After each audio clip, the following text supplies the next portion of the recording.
Despite being one of the most underlooked features of the Splatoon franchise, the idols of each game are unique characters all on their own.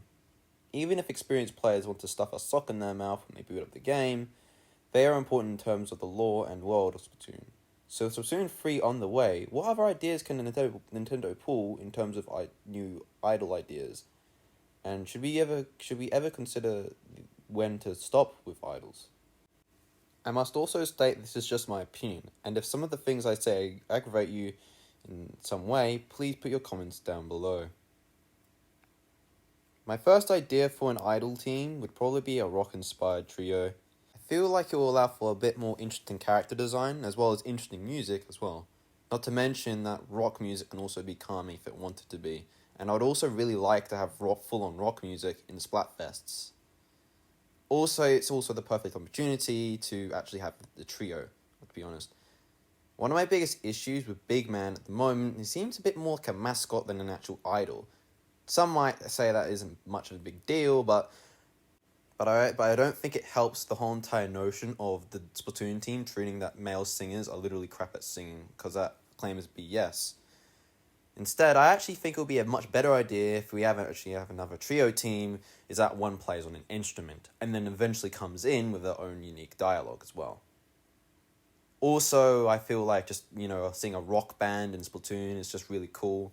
Yeah, sure, we have things like Squid Squad and all the other brands and bands, but we haven't actually seen a full-blown famous idol team that actually represents one of the most classic and one of the most loved genres of music. My other idea would also be an evil idol team. Well, maybe not evil in terms of being full and malicious, but let's just say a little bit manipulated.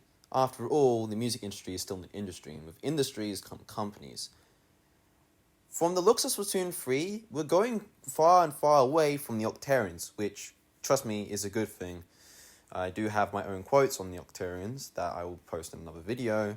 But I also do feel like that, having all the idols be good guys is kind of a bit predictable. Even when Deep Cut was announced, we instantly loved them. I would really like it to see an idol team that completely flips us and goes, "Jebaited, you just got jebaited." I feel like that would be a really cool twist, and it'd also make us look like absolute fools. It would also be really interesting and really spice things up. Honestly, this idea has a lot of potential, but we're just going to see what this Splatoon universe says at the moment. I only have a ton of ideas for this franchise already. My third and final idol idea is a bit more for a side game or spin-off. But I would really, really like to see an idol, or two idols in fact, that actually, love each other. I feel like that would be really cool, interesting and really cool back character building. It's the same reason why I really like Callie and Marie. The two characters actually go off with each other, and you can see the relationship build. And even when you go up to the Splatoon 2 story mode and see all the other stories that the Nintendo website posted up, you really see how much of an effect that, abandoning one of the other characters actually does to another. And I really like that with the Squid sisters. So seeing something like that with another idol team, except a bit more, I love you, is a really cool concept. I would really like to see that. But once again, I can only really see it happening in a spin-off game. Probably a Splatoon game taking in the past. Now it's time to transition to one of the big questions I have, and that is the question of, should we have more idols? And to that I must say, I'm not kind of really sure. On one hand, I do agree that we need new characters each and every single game, and I understand that idols are indeed important, but we're kind of feeling a little bit, idled out, I feel like. I feel like we don't really need any more, otherwise it's just going to get really, really cluttered. And also, you're eventually going to run out of ideas for more idols. So that kind of is the main issue I'm going to probably have to say with idols. Also, it's going to get quite predictable as well. People are just going to be expecting new idols every single Splatoon game, and I don't really think that should be a really healthy thing entirely. Sure, they are cool and all, but I also just kind of feel like there needs to be some sort of balance here. And constantly just making new idols just to fill in that spot is just a bit problematic in my opinion. Don't get me wrong, I like idols, but it's just that you kind of don't want to overfill it as well. Also, my other big issue with the idols at the moment is how they're included in the story mode. Literally every single idol, even including Off the Hook, has some sort of story relevance. Even Deep Cut is actually shown to be in the single player campaign, which means inevitably they'll also be a part of the story of Splatoon. Once again, that's why I think an evil idol team could be a really good idea, just to spice things up. Also, I have to state as well, I really don't think that every single new idol should be a part of the story. I felt like it worked with the Squid Sisters because, it was actually like a surprise. And then Off the Hook came along in Octo Expansion. Honestly, I actually even questioned that, even though people really liked Off the Hook for being in Octo Expansion. And I will explain at the very end of this episode. So, at the moment, idols are in a very weird spot if we're going to make a Splatoon 4 at the moment. I feel like idols are very necessary, but also you need to find a balance as well. I'd find it a bit silly if every single new idol that we get is actually secretly an agent or has some sort of story relevance. Yeah, that's just my only issue with idols. And Ed, when making a fan game, I really do encourage you to be a little bit more unique with your concepts as well. Just saying. For all the thoughts about the existing idols we have at the moment, I may as well start with the very first, the Squid Sisters. And honestly, they're probably still my favourite, even if they were released in the first game. I find their story and characters and the design just really sublime as well. Also, I feel like it makes actually more sense for these ones to be more agent-based because, it was actually a surprise and we didn't even expect it. I specifically remember some episodes on YouTube discussing if the Squid Sisters were actually Agent 1 and 2 all along. And honestly, I felt like it really fit well. Not to mention Splatoon 2 and before Splatoon 2 and with leading up to Splatoon 2, that's a lot of Splatoon 2s, I actually felt like Nintendo expanded these characters even more. I'm going to say this once more, but I actually really, really like how they built up the Squid Sisters. First of all, them being cousins, but also they are really mentally dependent on each other. When Callie is gone, Marie struggles a lot. And you honestly feel that because it's so relatable. And of course, it still led up to the story of the Octarians stealing the Great Zapfish once more. But I honestly felt like Splatoon 2's story, at least in terms of actually being a story, is actually a lot better than Splatoon 1's in terms of actually being the Squid Sisters. That's unless you read the backstories of them. If you didn't, then it would just look like, the Great Zapfish being stolen once more. If I had to say which one is my favourite out of the two, I have to say it would be Marie. I love her attitude and her absolute sassiness as well. She's just a really charming character, not to mention a really funny one and relatable one, always being the mellow one. But Callie also has to be a very close second in my favourites. I honestly really like how the two bounce off of each other. Callie's ecstatic, energetic attitude versus Marie's calm and laid back, a little bit sarcastic attitude makes for really good synergy between these two characters. So in that case, in my eyes, the Squid Sisters will always be timeless, no matter what decade of Splatoon we'll be in. Of course, to you guys, it sounds like your average Splatoon 1 veteran complaining about the golden days while Splatoon 2 was absolute crap, but I promise you that I actually do like Splatoon 2 in almost every single regard. However, I'm a little bit lost on Off the Hook, and yes, this is where things get a little bit controversial. Well, it's not the most controversial in this episode. But let's get back onto Off the Hook. And honestly, I want to like Off the Hook, but I just can't. I'd probably have to say the biggest downer, and I know this is going to sound very predictable, but it is sadly Pearl. First of all, I'm not really a big fan of her design. I understand she's supposed to look a bit different, a bit cuter as well, but honestly, if you slap her face on a Chucky, that looks disturbingly close. I also don't really like her teeth as well. I don't really like the whole entire idea of having Inkling's teeth swapped backwards. I honestly liked having two canines on the upper jaw and one down lower jaw. And I honestly think that makes a lot of sense for the Inkling's biology as a whole. That was until Pearl came along, and yeah, I'm just not the biggest fan of Pearl. Also, I don't really like her personality that much. She comes off a little bit, annoying, a little bit rude, especially to Captain Cuttlefish. And honestly, out of all the idols coming from Splatoon 2, she has the best life. Yeah, sure, she lost the competition because she yelled really loud, but that was it. On the other hand, though, I actually am a big fan of Marina. Of course, that makes me sound a bit predictable, but honestly, out of the entire character roster in the Octo expansion, I feel like that Marina got the most out of the Octo expansion. We literally learnt her backstory, and honestly, I actually really like the idea of an Octoling that used to work for DJ Octavio. And we even get to see all of her accomplishments as well. Not to mention on how it actually fits in with, Splatoon 1's campaign and how Calamari Incantation actually freed her.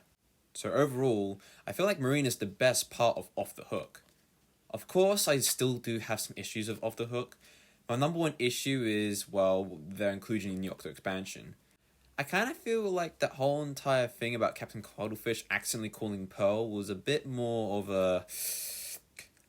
a ironic coincidence, and even then it feels really, really gaudy to add them in.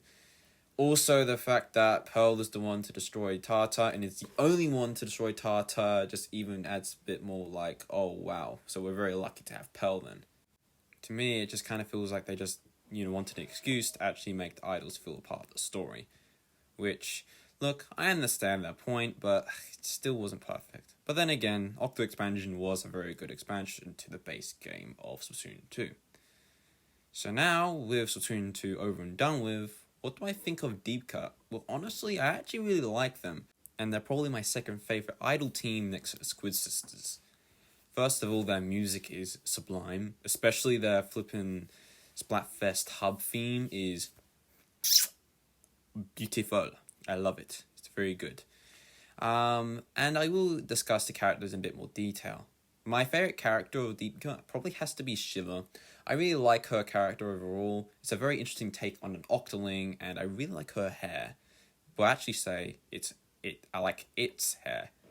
According to some of the internet, apparently Shiva is actually a non-binary character. And honestly, if that's the case, then hell yeah. I really like this sort of diversity when they're heading for. It makes the characters stick out a little bit more. I also did a bit of a 180 on Fry. When I first saw her in the direct, I was kind of like put off by her. But actually, after looking at her after a little bit, I actually really like her a lot more, actually. She also has a lot of energetic charm to her as well. And of course with Shiva's more serious and, poetical attitude as well. Well, at least according to when they actually released the first Splatfest. The one part of Deep Cut that really drags it for me, and one that comes off as quite blasphemous and easily the biggest controversy in this entire episode, is Big Man. As you can tell, even in the last parts of the episode about the ideas for new idols, I have very mixed feelings towards Big Man. I really like the whole entire motion of a big dude who's a bit dim but has a big heart, and I really like that. My issue with Big Man is that he seems a bit overshadowed by the other two, in my opinion. Don't get me wrong, of course I don't think they'll be able to handle about 3 other voices talking or singing in the exact same song, but I also really feel like the Big Man is just completely left in the dust. Even in the Splatfest hub theme and Now or Never in Splatoon 3's Splatfest, he seems really overshadowed by the other two. I know that people probably prefer him as a mascot, but I kind of feel like if you're wanting to be an idol, then you gotta really show why you're an idol, not just to stand there and just, catch attention, I feel like. Also, it really doesn't help the motion once again that the Splatoon team treats that male singers are complete garbage at singing, which I honestly disagree once more. Also, I must also state, I kind of feel a little bit bummed that Big Man isn't actually an inkling or another type of squid, kind of like how the other idols are different cephalopods, squids, or octopus. I actually find it a bit disappointing that Big Man literally isn't a colossal squid or giant squid. Also makes a lot more sense if he was a giant squid, because Deep Cut, I think, is actually referring to a lot of the deep sea cephalopods. Honestly, I feel like Fry's design and her big forehead isn't only just based on Asian people, but also vampire squids that live very deeply in the Midnight Zone. And giant squids often go down there as well. To see Big Man just being a manta ray and not an inkling kind of just makes me feel a little bit cheapened. Not to mention that I know this is going to sound quite blasphemous again, and I'm going to get a ton of hate for this, but Big Man design isn't really that special to me. Literally, he's just a cutout shape with a cat mouth and some goofy eyes, and that's really it. I kind of feel like if it was a giant squid, then it would be a lot better. Also, another highly recommended thing I would recommend for Big Man is taiko drums. Of course, maybe it's a bit difficult for him to sing every now and then, but you at least want to still feel his presence. That's why I said in the rock idol idea is that you should have one as an instrument or one as a constant actual, so you can actually feel their presence in the actual song. Big Man just kind of feels like he's left in dust in all the songs as well, which is really disappointing, as I said, with all the countless points about male singers, of course. So yeah, that's my tangent about Big Man. But that's actually not the only thing. There's also another thing I want to bring up with Big Man, but that should be a later episode as well. Honestly, I think there's a really big bounty on my head for all the Big Man fans out there, so might want to keep my head rather low. Of course, I can't really say too much about Deep Cup. We don't really know about them in terms of story and how they actually live their lives before Splatoon 3 as well, considering that Splatoon 3 takes 5 years from Splatoon 2. So in that case, then we'll see if these characters do improve, and if Big Man entirely does improve as well. But honestly, I really hope you guys don't take this too personally. After all, this is just my opinion piece. This just came from a desire to talk about idols, Splatoon, and also a little bit of how things should be done and in terms of what I actually desire as a Splatoon fan as well. So yeah, I know I'm probably going to get a lot of controversy, and I know you guys are going to go haywire down in the comment section, but honestly, I'm actually very excited to see what you actually write down there. Just make sure it isn't harsh or blasphemous, of course. But anyway, I really hope you guys have a nice day, or night, depending where you are. So in that case, I really can't wait for Splatoon 3. Honestly, we just had a really big drought of Splatoon 3 information, and then the Direct came in, and now I'm super grateful for seeing it now. So hopefully I'll see you guys in Splatoon 3. For our next episode, we'll actually discuss on why I'm not a big fan of Big Man being, a manta ray. And this will actually be a very interesting episode in terms of what I actually think of not just the Splatoon games, but the whole entire world and lore of Splatoon. See you then.